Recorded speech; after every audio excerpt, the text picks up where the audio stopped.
Bonjour et bienvenue à tous. Aujourd'hui, nous allons plonger dans l'univers d'Hedra Hgraph, un projet technologique de pointe qui promet une blockchain plus rapide, plus efficace et plus écologique. Mais derrière cette belle vitrine, une controverse suscite des débats. Le modèle de gouvernance d'Hedra est-il trop centralisé? Un projet peut-il être vraiment décentralisé si son avenir est contrôlé par quelques entreprises? Le conseil de gouvernance d'Hedra est-il une force d'innovation ou un frein à la décentralisation? Dans cette vidéo, nous allons explorer comment fonctionne Hedra Hgraph, qu'est-ce que son conseil de gouvernance et qui le compose, les critiques sur sa centralisation et les risques pour l'écosystème, la comparaison avec d'autres modèles de gouvernance blockchain, et enfin, est-ce que Hedra peut rester crédible en tant que projet Web3?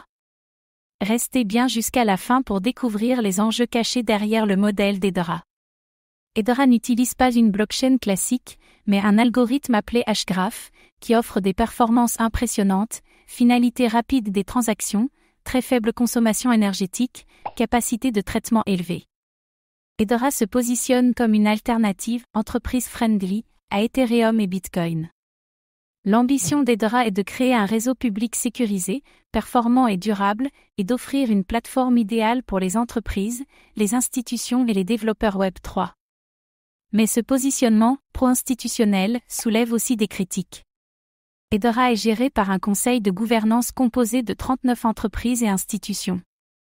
Chaque membre est responsable de la gestion du code, des mises à jour du réseau et de la direction stratégique.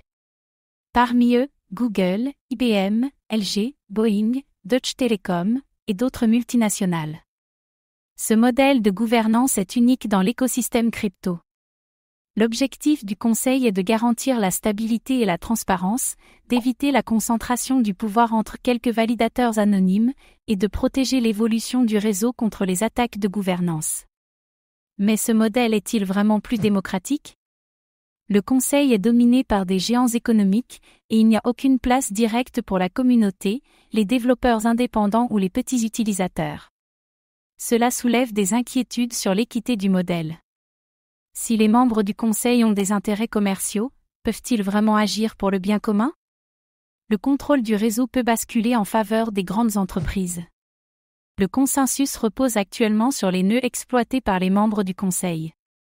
Certains parlent de blockchain corporatiste, loin de l'idéal du Web3. Aucune DAO n'a de poids dans la direction du projet, et les décisions stratégiques sont prises à huis clos, sans vote ouvert à la communauté.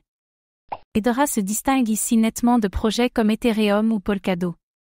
Ethereum repose sur une communauté mondiale de développeurs, mineurs, validateurs et utilisateurs. La gouvernance est informelle mais largement décentralisée. Les évolutions sont discutées publiquement via les Ethereum Improvement Proposal. Une gouvernance ouverte mais parfois chaotique.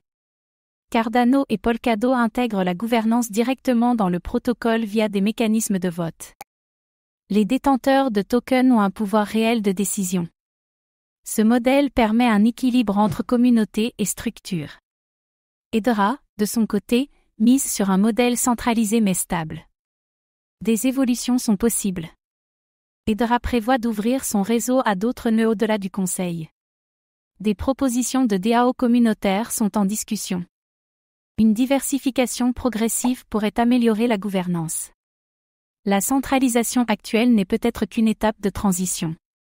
Hedra privilégie la performance, ce qui séduit les entreprises.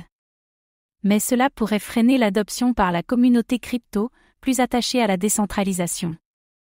Le projet devra choisir entre stabilité institutionnelle et ouverture communautaire. Hedra Hgraph est sans doute l'un des projets les plus technologiquement avancés du Web3. Mais sa gouvernance ultra-cadrée soulève de nombreuses interrogations. Le conseil permet une gouvernance structurée, mais très centralisée. La communauté reste largement exclue des décisions clés. Hedra devra évoluer s'il veut incarner pleinement les valeurs du Web3. Que pensez-vous du modèle d'Hedra? Faut-il faire confiance à un réseau gouverné par des multinationales? Dites-le nous en commentaire. Merci d'avoir regardé cette vidéo. Abonnez-vous et activez la cloche pour suivre l'actualité crypto.